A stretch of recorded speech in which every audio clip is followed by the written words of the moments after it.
You went to college to build a better life. You studied hard. You got the degree. You did everything they told you to do. But here's what nobody told you before you signed those papers.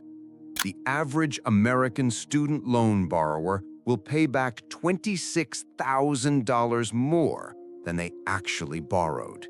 That's not interest. That's not fees. That's just the system working exactly as designed, against you. And the worst part, you agreed to all of it on the day you turned 18, before you even had a job, before you understood what any of it meant. Today, I'm going to show you exactly how. And by the end of this video, you're going to be furious, but you're also going to know exactly what to do about it. Student loans are the second biggest financial trap in America, right after credit cards. Right now, there are 45 million Americans carrying student loan debt. Total? $1.7 trillion. That's more than all the credit card debt in America combined.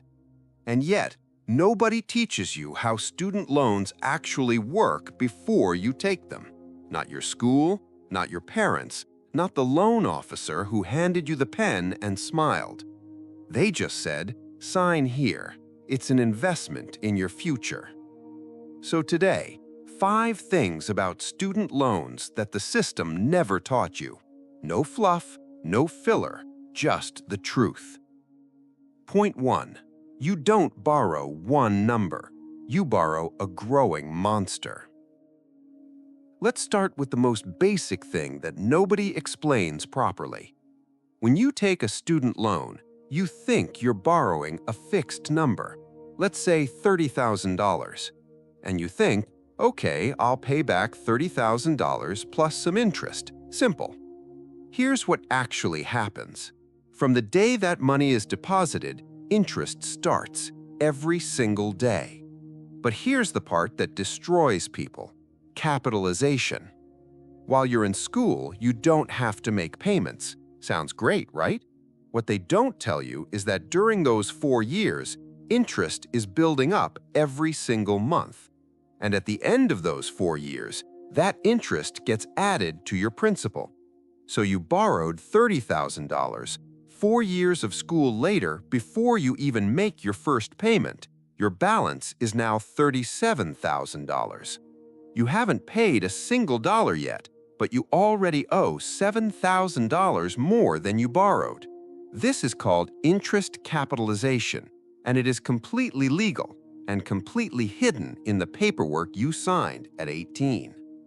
Now your $30,000 loan is a $37,000 loan, and now interest is calculated on $37,000, not $30,000. The monster grew while you were sleeping. Point 2. Your monthly payment is mostly paying interest, not debt. Point 2. And this one makes people physically angry when they realize it.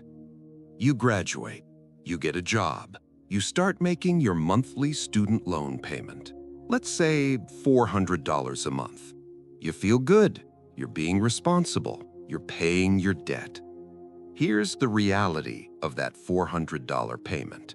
Month 1, $280 goes to interest.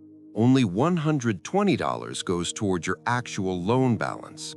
Month 2, same thing, $280 interest, $120 principal. You're paying $400 every month, and your loan balance is barely moving. This is called front-loaded interest. The loan is designed so that in the early years, almost all of your payment goes to interest. The bank gets paid first, always. So let's do the math. You owe $37,000. You pay $400 a month, standard 10-year repayment. Total you will pay back $48,000. You borrowed $30,000. You paid back $48,000. That extra $18,000, pure profit for the loan servicer. Point 3, and this is the sneakiest one. When you're struggling to make payments, your loan servicer offers you a lifeline: income-based repayment, lower monthly payments based on what you earn. Sounds amazing. Sounds like they're helping you. Here's what actually happens. Let's say you go on IBR. Your payments drop from $400 to $200 a month, but your interest still $280 a month. So every single month, your payment doesn't even cover the interest, which means your loan balance is actually growing even though you're making payments. You're paying every month, and somehow you owe more than when you started. This is called negative amortization, and it is completely legal. IBR plans can last 20 to 25 years, and at the end, yes, the remaining balance is forgiven. But that forgiven amount, the IRS treats it as taxable income. So after 25 years of payments, you get a tax bill for $50,000. They helped you into a 25-year trap and sent you the bill at the end. Point 4. And this one nobody wants to talk about. When you took that loan, there was an invisible promise in the air. Get a degree, get a good job, pay it back easy. That promise? Nobody signed it. Nobody guaranteed it. Studies show that 40% of college graduates are working jobs that don't require a degree, meaning 40% of people borrowed tens of thousands of dollars for a degree they are not even using. Universities know their graduation rates. They know their employment rates. They know exactly how many of their graduates get jobs in their field. But they are not required to tell you this before you enroll. Between 2000 and 2023, average university tuition increased by 180%. Inflation in the same period, 55%. And stuck in the middle, paying for all of it, was the 18-year-old with a pen in their hand. Point 5. And this is the darkest one. In America, if you make bad financial decisions, there are protections. You can declare bankruptcy, get a fresh start. It's painful, but it's possible. Credit card debt can be discharged in bankruptcy. Medical debt can be discharged in bankruptcy. Business loans can be discharged in bankruptcy. Student loans? Almost impossible to discharge in bankruptcy. In 1976, Congress changed the law. Student loans were made nearly impossible to eliminate through bankruptcy. So you are legally bound to this debt for life, no matter what happens to you. You lose your job, you still owe. You get sick, you still owe. Your degree becomes worthless, you still owe. You never even finish college, you still owe. The only debts in America you cannot escape are taxes and student loans. Your student loan has more legal protection than almost any other debt in existence. Not for you, for the lender. Okay, so what do you actually do with all of this? If you haven't taken loans yet, here are your rules. Rule 1. Calculate the real cost before you sign. Take the loan amount, multiply by 1.6. That is roughly what you will pay back. If that number doesn't make sense for your expected salary, don't sign. Rule 2. Community college first.